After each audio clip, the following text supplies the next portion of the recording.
Hello, Taurus. Welcome to the Plaid Oracle. I was sort of expecting Aquarius to come up with Pluto's move, but apparently you're first. And I can see that the fixed signs might be coming up now that Pluto has moved into Aquarius. You all are in the square. All the fixed signs. Squared by Pluto. And I can tell you, as somebody with Aries placements, it may get intense. It may. And it seems like this reading wants to get you off on the best foot possible as this happens. I would agree with the astrologer Rick Levine, who says that the best way to deal with transits is to embrace them. So that if you are now having this Pluto squaring some placements in Taurus, not to hide from that or try to mitigate it or, do remedies for it or these kinds of things, but to embrace it, to see what is it, right? What is it that Pluto is asking? And of course it will be a bit different for everybody, but there seems to be a kind of general message here for Taurus in general, or at least the Tauruses that come here, or anybody that comes to watch this video.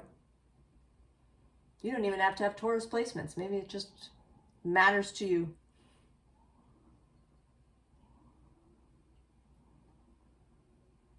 Maybe Taurus is your 8th house. Or possibly your 5th, considering what's here. We begin with the courageous Peony. Multifaceted, unique nature. Let yourself be seen. Now, Taurus, in my experience, is not a sign that necessarily likes to be in the spotlight. But I think that it will be now. Especially in these last couple of years as Uranus makes his shift into Gemini, because he is associated with Aquarius.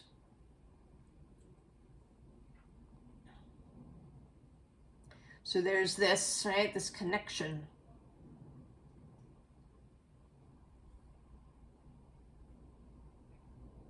There is also with Taurus the Venus connection.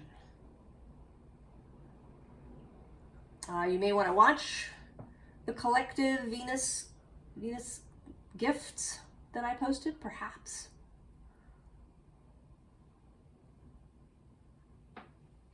The scene underlying is bounteous. Generously given, relationships coming together. And below that is the mother of salt water. Passion, wild love, open your heart, let love in. And wanting to kind of come along with that is the card that was below that, which is surrender to the sweetness.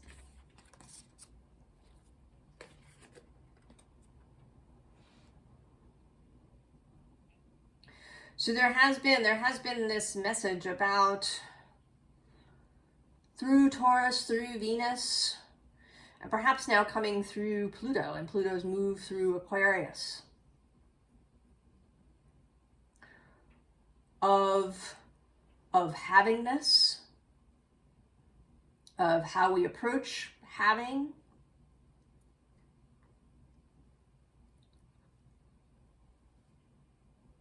and also I think about inspiration, but we'll get there. So the unseen is portal. Doors are opening. You decide. Rewards, wild card.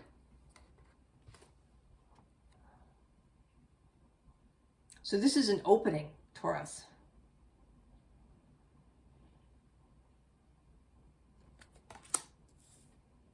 To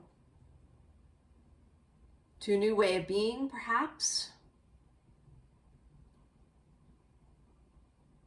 And there seems to be some transforming relationship to inspiration. And that may have to do with Leo. But we begin first with the Fool. And we are stepping out here out of the gate with the Surrealist Tarot. I don't use it very often. But it may, it may feel a little surreal. This Pluto transit.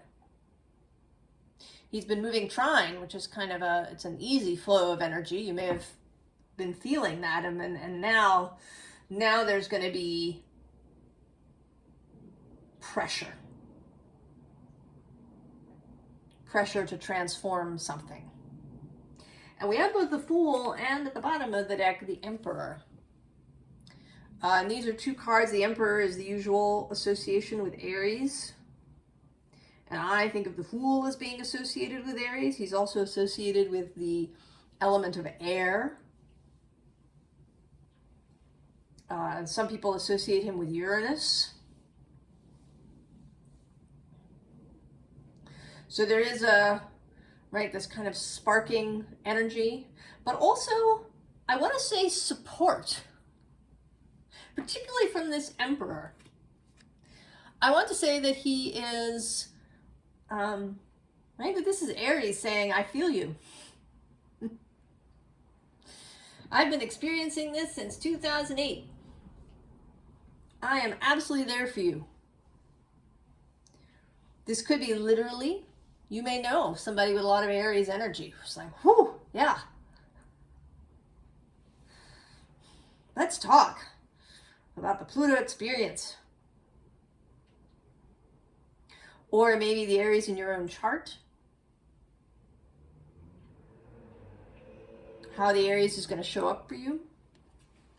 Now, under the Fool is this Page of Cups. And is he reaching for something, or is he putting his hand up to guard himself from something?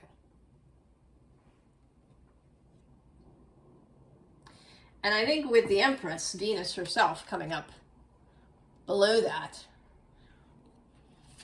the advice here is to reach for it, Taurus, rather than to guard against it.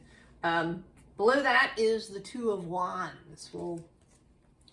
So this Wands energy is here. There's also the Queen of Cups. Cancer energy. Cancer can also talk to you about Pluto and that experience. But there's also something here about mystery, about submersion. And this is seaweed she's got here, but it's coming through as a wand for me. And then the next three cards are the Nine of Wands, the Five of Wands, and then the Page of Wands. And what this says to me is that inspiration is going to change and become a lot more interesting and fun. So this, right, the Nine of Wands is, kind of coming to the end. In the Waite-Smith Tarot, we have the dude leaning on his wand. He's got the bandage around his head. He's been through the ringer, through the battle.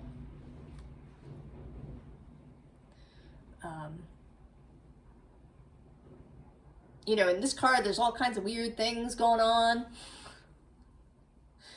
Elephants and swans and strange things.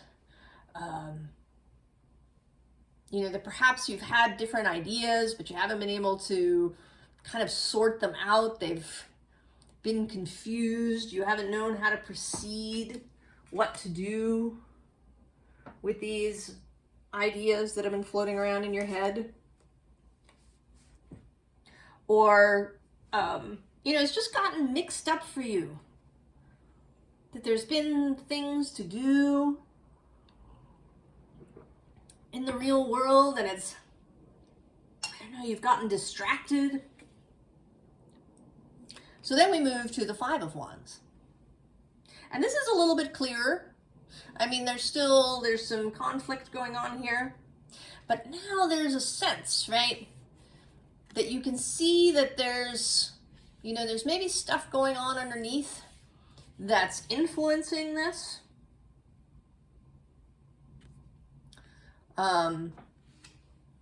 You know, I think, you know, these are both tree roots, but then there's also the suggestion of this upside down insect kind of thing going on down here.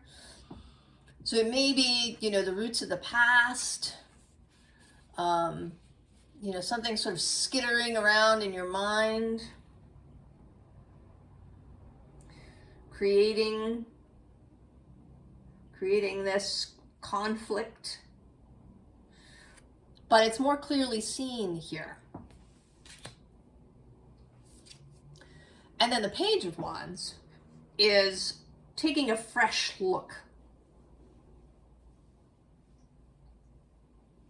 And we do have this 9-5 kind of thing, and we're actually gonna, and there was the Two of Wands that we saw, and we're gonna run into some other numbers of wands as we go.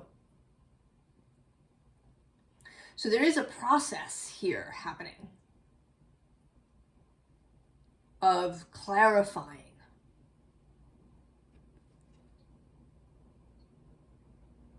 Maybe being reinvigorated, getting interested again in something that you had put aside, or something that seemed too complicated, or you didn't know where to begin with it, that you've just been, you know, avoiding it, ignoring it, putting it off. You know, the thing about trines is that while it can be a really pleasing flow of energy, it can also be a lot. So that Pluto trine may have been delivering all kinds of ideas, concepts, you know, particularly since we are here in a tarot channel, of occult ideas. And while it's really beautiful that you can get all of these things, right? The internet gives you the ability to explore all different kinds of things, from Buddhism to Wicca to Zoroastrianism to whatever you want. It's a lot. It might be confusing. You know, there's so much that you don't, right? You don't know where to begin.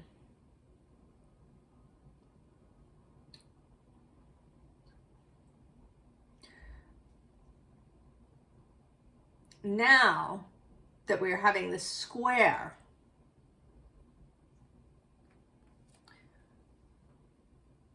some clarity is going to come.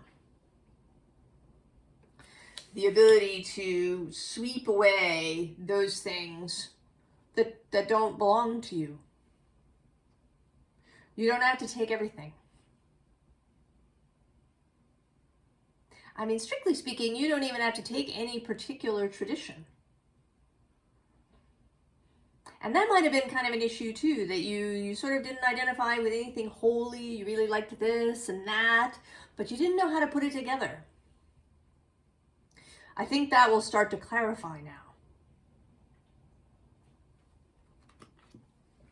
And then we get the Queen of Pentacles.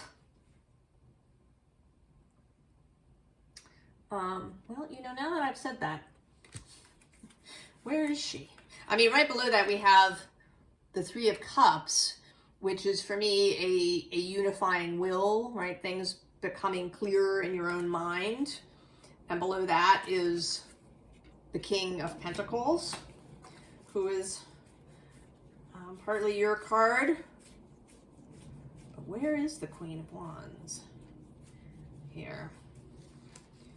Since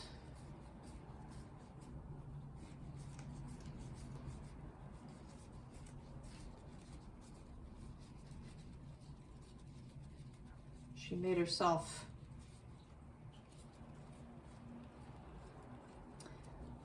is she going to be the second to the bottom? No. Oh, that's interesting. She's in between the Ten of Wands and this Four of Swords. And the Four of Swords appears 2 other times in this reading.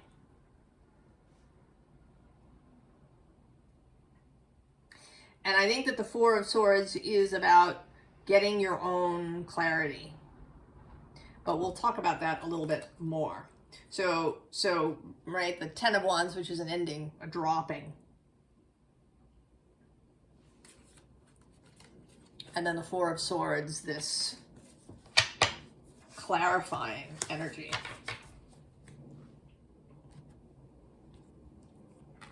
Oop. So, Queen of Pentacles. Taking care of the self. Feeling more like you've kind of got it together, I think, because at the bottom of the deck is the Nine of Cups, which is the card of having it emotionally together, of being able to find clarity in your own emotions, to manage them, to release them when they need to be released. This is not, and I would like to stress this, I never, well, pretty much, I don't know if I want to say never, but I would not generally suggest that one become really, placid, right? Always the same, this kind of idea of the enlightened individual who can just float through life always in this kind of equilibrium. I don't think that's natural. It might be right for some people. Maybe there's a purpose, there's a thing. But I think that for most of us walking around, that's not useful. We want to have all the emotions. The key is to just not be, blurting them out at people.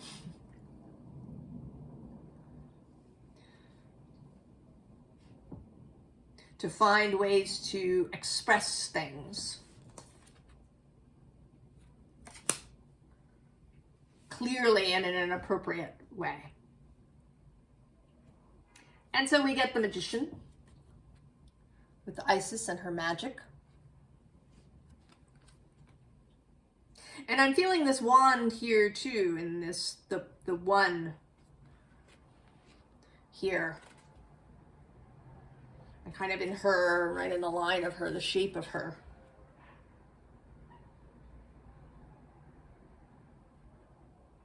But she's actually an example of magic that comes through emotion.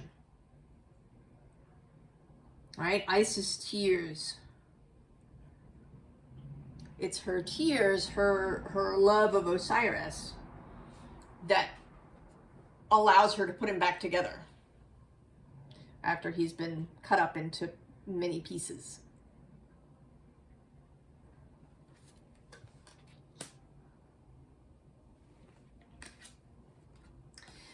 And then there's the Seven of Swords, who's kind of, right, she's looking at Isis. And so this, right, this clarity that is coming. A sense of knowing what to do. More clearly than you ever have. That in the past there's been Nine of Wands, Five of Wands, this Seven of Swords, this surreal landscape going on that you haven't been able to understand.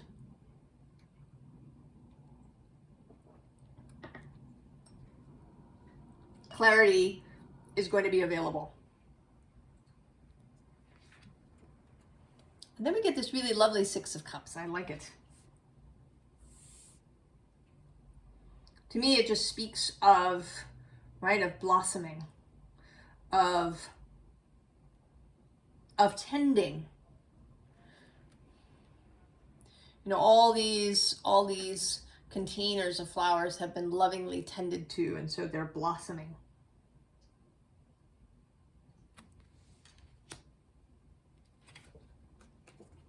And then the Prince of Swords.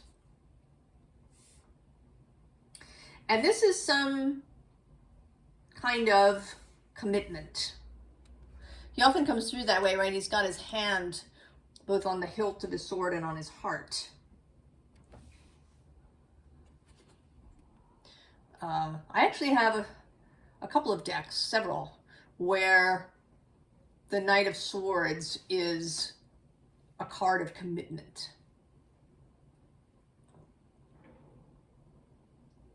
Of committing the mind. Committing the mind to a way of being. And that this new Pluto square is going to help you with that.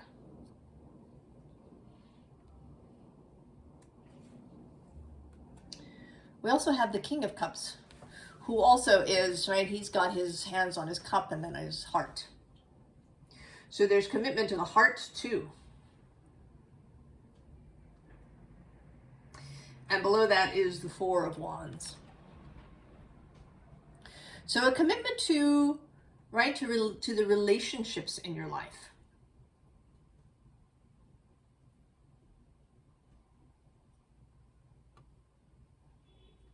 To how, right, how this inspiration,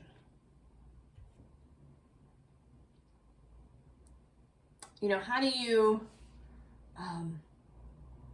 express it? How do you bring it into being? What is, you know, what lies at the real heart of the inspiration, right? Of your heart. I think that for all human beings, there's relationship there. Even when there doesn't seem to be. I think that our motivations are very often about relationship. Even if they don't appear to be. And sometimes they can be about a relationship that went wrong. You know, if you're out to prove something because your parents thought you were a screw up.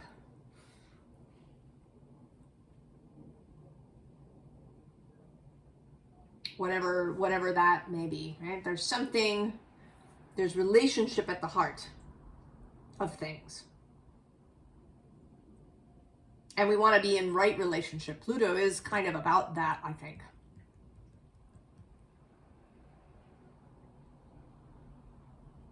He's interested in the right use of power.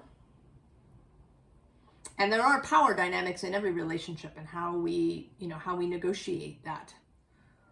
How we move through it.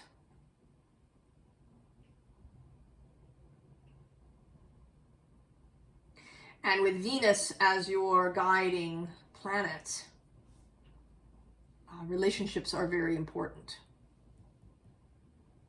Now, the bottom of the deck has both the Six of Wands and then next to that, the Two of Wands. More wands.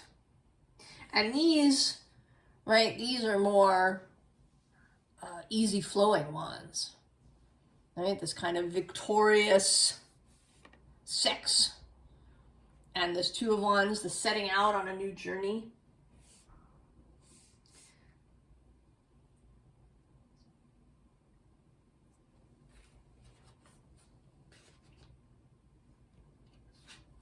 And so we have, may timid wings awaken.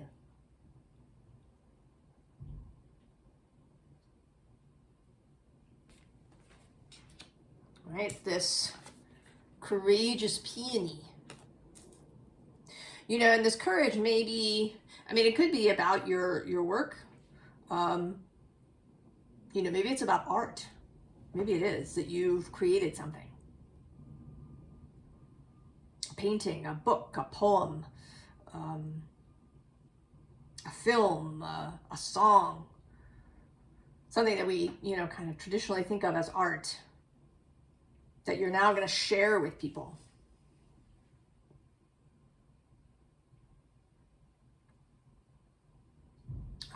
I actually know someone with Taurus at the midheaven who has been working on a book. So something that to be seen in that way, to literally be seen in a public way that hasn't been before. Maybe stepping out around occult things, telling people that you read cards, or that you're studying astrology, or that you are a Reiki master, or any of these things. It might be that. But it also might be courage in love, courage in relationship, the courage to be more open about how you feel.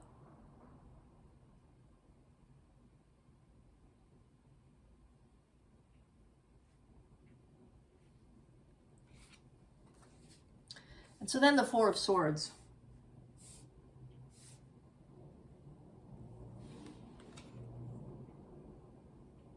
There's been this quiet space, this time, all of this time, right, as Pluto's been trine your sign. It's like you've been filled up kind of with this Plutonic energy, and kind of with this mixture of Pluto and Capricorn, right, which is this kind of upward moving cardinal energy of Earth, like seeds that are just ready to burst out. They've been filling and filling and filling during this quiet space. Things happening, right, beneath the surface that you were unaware of.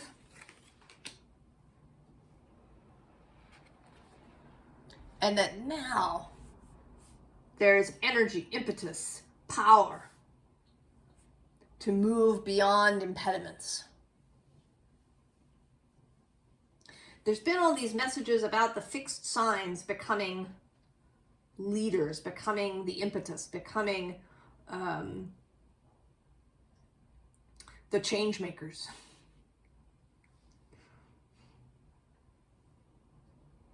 And it may be that because they've been kind of in this odd relationship with Pluto, or bright Scorpio has been in sextile and is now going to feel the square. Taurus has been in trine and is now feeling the square. And Leo was quincunx and is now going to feel the opposition. Right, an Aquarius semi-sextile. And now the conjunction. So it's like there's been some sort of preparation, some sort of advance, building, advance, something happening in advance that has been unseen, that is now going to be released, available.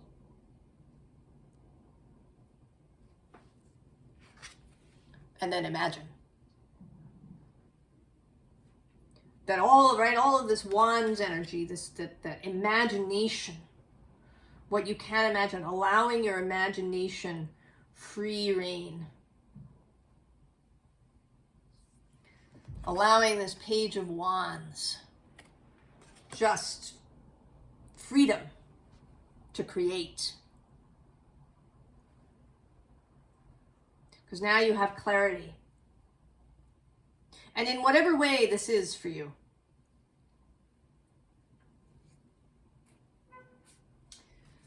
So we have the portal showing up again, the hidden portal. Alternate routes, look closer. Creative solutions. Now below that, Pluto's showing up a little bit. We have the shadow key. Inner waters, disclosure, emotional healing. The bottom of the deck is the sacred cave. Spiritual growth, period of gestation, introspection. What has been happening in the secret cave? Right? This bounteousness that's been building. You know, this sort of feels like it might be the inside of this secret cave.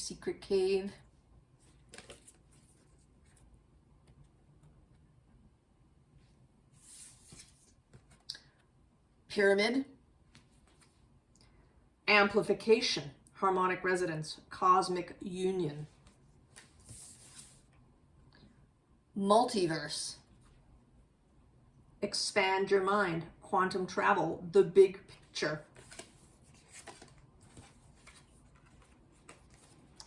And elementals, dreamland lore, otherworld, earth spirits. So I think everything that has been pouring into Taurus from Pluto and Capricorn together. And Capricorn as builder, as representative of the physical world, and particularly of the made world,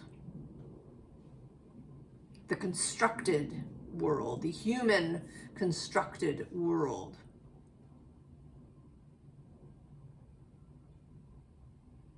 So knowledge, information, power, clarity.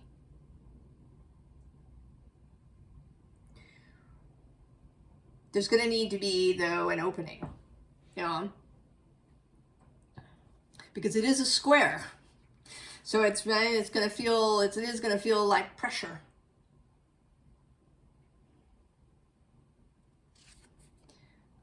First card in the advice, the Lovers.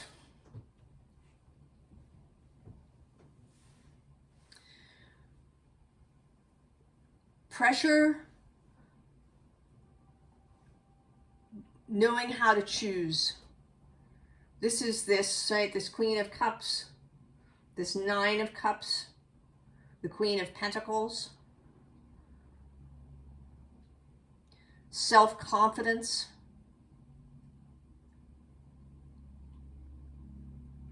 That Queen of Wands. Knowing that she can always enter that Four of Swords space when she needs to, if she's feeling the pressure. And the Four of Swords may look, you know, it doesn't have to be meditation. It could be something else for you. Wherever it is that you kind of can come back to yourself.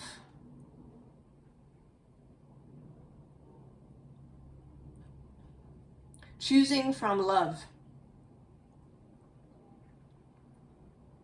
And the ability to put sort of perhaps disparate things together. We also have the Muse of Voices below that. That clarity of mind.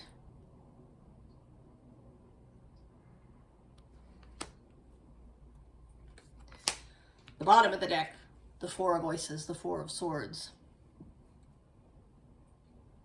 And here, this reflective space. The recharging space, however you do that. A clearing space, right, with this bath. A receptive space, conversation, right, with the other world, with your fellowship, with your own soul.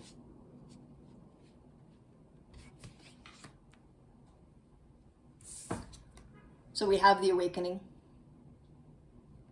with this heart space energy, this clarity coming through, the ability to see. I think the other reason that there might be pressure is that it may be that the path ahead of you is more challenging than you think in a relationship way. It may be that you are being asked to lead, that you're being asked to step forward in some way. And it doesn't have to be on the world stage. It may just be in your family. But it may be that you're going to want to resist because you just wanted a quiet life, yeah?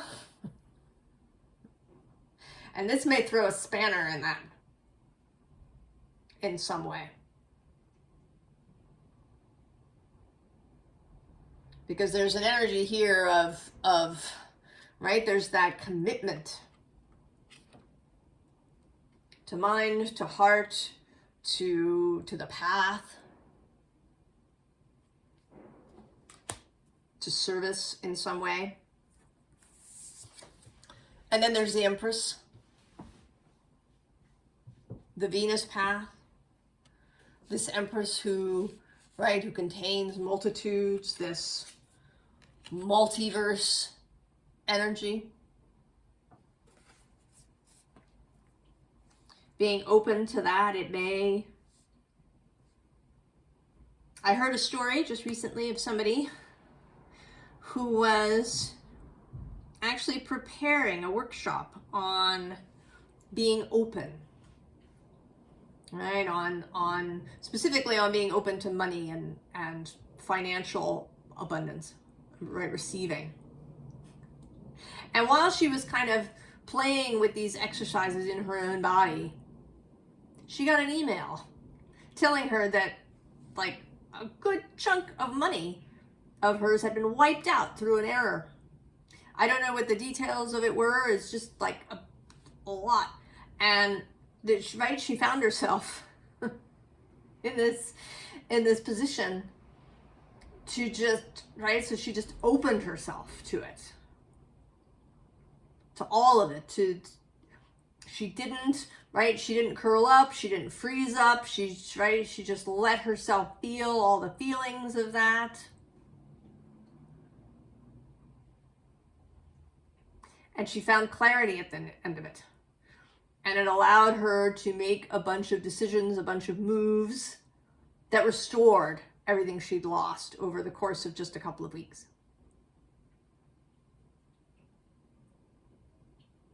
But there's this need, to be willing to feel all of that, to find ways to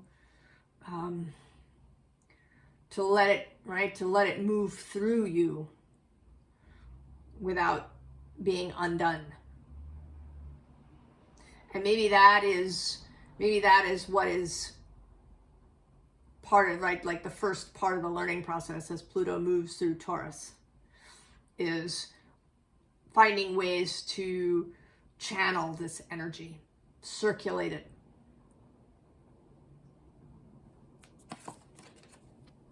Knight of Voices. Also openness to any new information that might be arriving.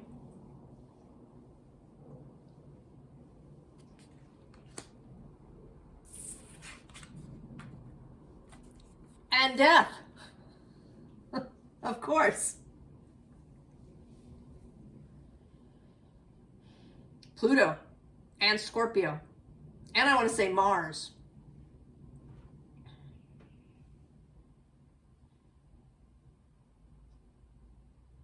Because he is having all those oppositions. He's had one opposition to Pluto. There's two more that are going to be squaring Taurus from that Leo Aquarius line in January and April of next year. There's a lot of intensity coming, Taurus.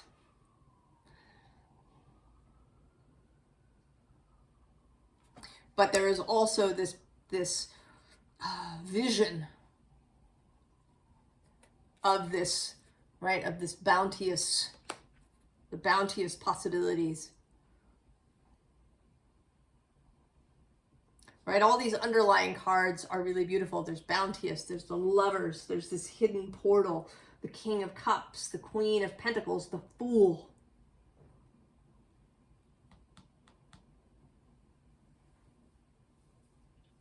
And then the unseen are this supportive process, this Emperor who's there with advice, the Nine of Cups, learning to have that kind of really good relationship with your own emotions.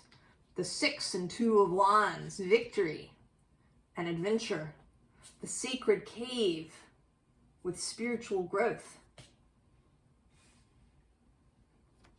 The Four of Cups, or of, of Swords.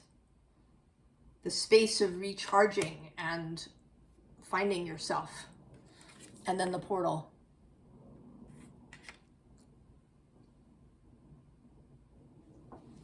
That you can absolutely be this courageous peony. Taurus. Right? All of this growth.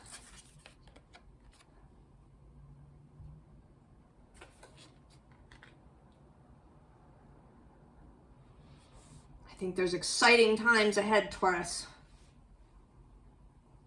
And I would encourage you to be optimistic, to be open, to know that you can ride the wave.